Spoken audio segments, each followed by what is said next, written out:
Assalomu alaykum. Ikkinchi test 5-savolda quyidagicha savol beryapti. 1000 ta x dan bitta x ayirsa nechta x bo'ladi degan. Ya'ni sizda 1000 ta x bor, bitta x ayirasiz. Nechta x qoladi? 999 ta x qoladi.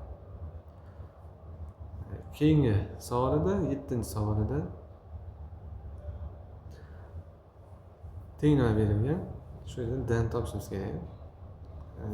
Aytaylik 18 daga 5 dani qo'shish. Bu 23 dani beradi.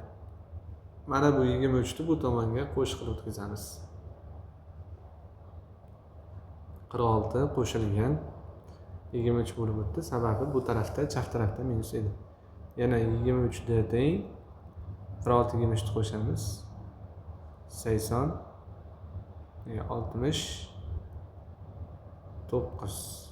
Endi dan topish uchun 69 ni bo'lamiz 23 ga. Shundan d teng hosil bo'ladi. D teng pastga sig'may qoldi 3 ga. D teng 3 ekan. A javob belgilab qo'yamiz.